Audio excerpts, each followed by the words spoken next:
महात्मा जी ने अपने 9 रूप बनाए, 9 रूप बनाकर अपनी पत्नी को छुआ तो 9 कन्याओं ने जन्म ले लिया। लिखा है विभज्य नवदात्मानम मानवी सुरसो सुकाम।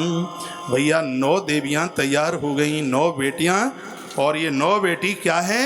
ये 9 बेटी नवदा भक्ति है। इस ग्रंथ के अनुसार श्रीमद् भागवत के 7वें स्कंद के 5वें अध्याय में 9 भक्तियों को प्रहलाद ने वर्णित किया। सर्वणम कीर्तनम विष्णु स्मरणम पादसेवनम अर्चनम बंदनम दास्य सख्य आत्मनिवेदनम। मेरे प्रभु श्री राम जी ने भी नवदा भक्ति का वर्णन किया, वो सब आपसे आता है इसलिए मैं उधर जाऊंगा नहीं। बोलो बांके बिहारी लाल की जय, हनुमंत बलवंत महाराज की जय, आज के आनंद की जय हो। हम तुम्हें ये देख रहे हैं। जय जय श्री राधे। 9 बेटियों को जन्म देने के तत्पश्चात सुनिए, 9 में से एक भी यदि जीवन में आ जाए तो कल्याण हो जाएगा। ये राम जी ने मोहर लगाई है, 9 में से एक भी आ जाए। नव माहु जिन के एक होई, नव माहु जिन के एक होई। भाई बिना तबला खटखटाए कथा पूरी होगी। देखो तो सही, लोग कहते हैं संगीत के बिना कथा नहीं होती। बिना तबला को चांटी मारे कथा पूरी 17 तारीख तक होगी। और कोई हिल के भी तो बता दे, इसलिए आराम से ढका रहने दे। नव माहु जिन के एक होई, नारी पुरुष सचराचर कोई। चाहे स्त्री हो चाहे पुरुष, 9 में से एक भी भक्ति चल करके आ जाए उसका बिल्कुल कल्याण हो जाएगा। 9 देवियां चल करके आ गई। उसके तत्पश्चात माता देवहूति अपने पति के चरणों में आकर के रोई और कहा, प्रभु पूरा जीवन ऐसे ही निकल गया, क्या मेरा कल्याण नहीं होगा? मेरे कल्याण के लिए कोई साधन बता देते। तो 4 बातें इस महात्मा ने बताई जो हमारे और आप सबके जीवन में होना चाहिए। ये श्रीमद् भागवत के 3रे स्कंद की कथा चल रही है। 4 बातें इतनी अद्भुत महात्मा ने बताई, जिसके जीवन में 4 चीज़ें आ जाएंगी उसका कल्याण हो जाएगा। क्या क्या है? ऋषिर उवाच देव, ये महात्मा करदम बोले देवहूति के सामने कि घृता व्रता से भद्रम ते दमेन नियमेन च तपोद्रविण दान श्रद्धया च ईश्वरम भजेत। क्या कहा? 4 चीज़ें। वो पहला है संयम, दूसरा है नियम, तीसरा है व्रत और चौथा है दान। एकादशी सब किया करो। आज कामदा एकादशी है, जैसे सोचोगे वैसा ही पूरा हो जाएगा। तो भगवत प्राप्ति में व्रत को लिया गया है। दान, घर में बेटियां आती हैं उनको खाली हाथ मत जाने दीजिए। बहुएं अपने पियर में जाती हैं, सासु ससुर का धर्म है भले ही 2 रुपया दें उसके हाथ पर रखिए। और बहुओं को भी खुश हो जाना चाहिए। पैसा मायना नहीं रखता, सम्मान मायना रखता है।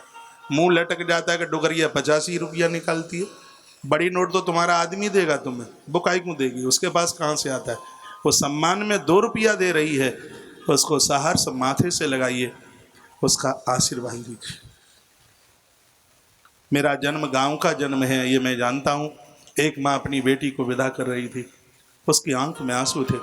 उसने रूमाल की गांठ खोली और उसमें से 2 रुपया निकाल के दिया। करोड़पति परिवार में बेटी थी, वो रो रही थी। कहा, माँ तुम्हारा आशीर्वाद बना रहे, पैसा की कहाँ ज़रूरत है। वो कहने लगी, बेटी रिंकी मेरे पास क्या है देने के लिए, बस ये मेरी श्रद्धा है, बस ये मेरा आशीर्वाद ही तो है। उसने कहा कि मुझे मेरे पति, हे माँ लाखों रुपया दे दे, लेकिन मेरी माँ के हाथ का दिया हुआ 2 रुपया मेरे लिए लाखों से बढ़ कर के है। उसका आदर करो, उसका सम्मान करो। मुंह लटक जाता है। आज ऐसा कौन आदमी है जो अपनी घरवाली को नहीं देता? वो सबको पता है ये सब देते हैं। वो डोकरी आपको दे रही है, वो तुम्हारा सम्मान, तुम्हारा कद बढ़ा रही है। मुंह लटका करके मुंह मत लटकाइए, खुश हो जाइए, अति प्रसन्न हो जाइए।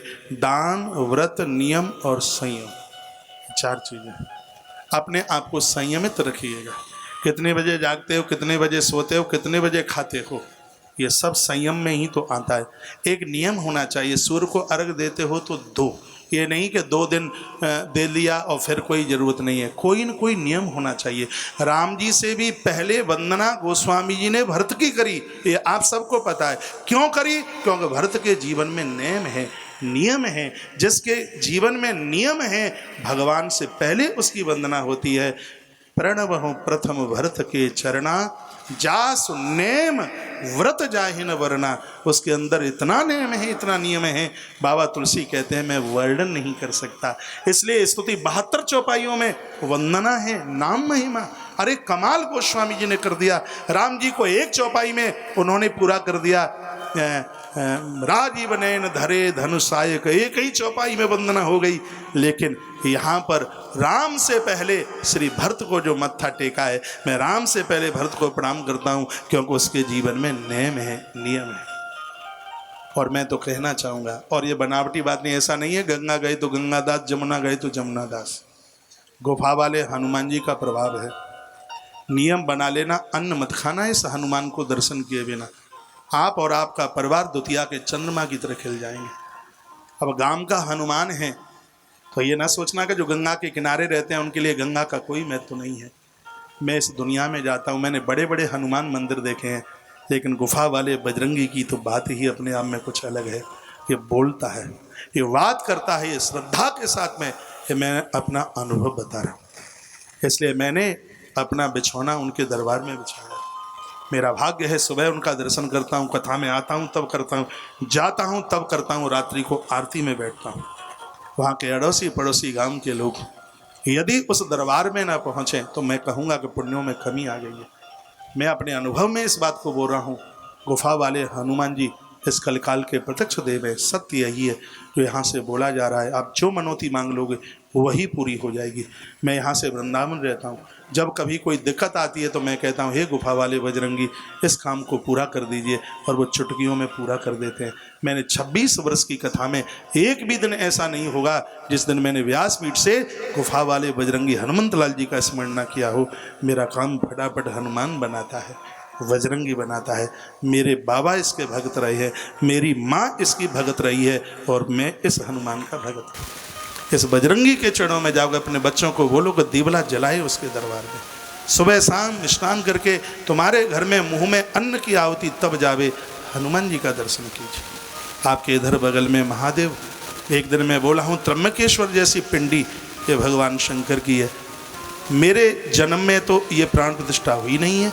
मेरे जन्म से पहले के हनुमान भी हैं, मेरे जन्म से पहले के महादेव भी हैं। इस गांव के ऊपर इन देवों की बहुत बड़ी कृपा है। आज का युवान भी संस्कारित होता हुआ इन देहलियों पर मत्था टेकता रहेगा, बुजुर्गों के चरणों में प्रणाम करता हुआ आशीर्वाद लेता रहेगा। तो यह पूज्य ब्रजानंद जी महाराज, पूज्य पूरनदास जी महाराज की ये जमीन अच्छे लोगों से कभी भी खाली नहीं होगी। ऐसा दरबार यहाँ सजा हुआ है, ऐसा दरबार है यहाँ। एक बार जयकारा लगाइए, बोलिए श्री हनुमान जी महाराज की जय हो, बोलिए शंकर भगवान की जय हो, जय जय श्री राम। राधे। तो भगवान सुखदेव कहते हैं परीक्षित, धृता व्रता से भद्रम ते दमेन नियमेन च तपो द्रविण दान श्रद्धा चेश्वरम भज। देवहूति ने अपने पति को कहा कि मेरा कल्याण कैसे होगा, तो उन्होंने 4 बातें बताई। एक संयम, दूसरा नियम, तीसरा व्रत। कोई न कोई उपवास जो भी अच्छा लगे, सोमवार, मंगलवार, बुधवार, एकादशी, जो भी आप कर सकें कीजिए। और दान देने की प्रवृत्ति, संत महापुरुष साहब हैं, उनका दर्शन कीजिए। गुफा पर वैराग्यानंद महाराज जी, जिन्हें लोग पागल बाबा कहते हैं। पागल का अर्थ पत्थर फेंकने से नहीं है। कुरान में पागल का अर्थ लिखा है, पा माने पा लिया, गल माने खुदा को। जो ईश्वर को पाने को दौड़ पड़ा है और भगवान ने कह दिया है मैं तेरा हूँ, उन लोगों को पागल कहते हैं।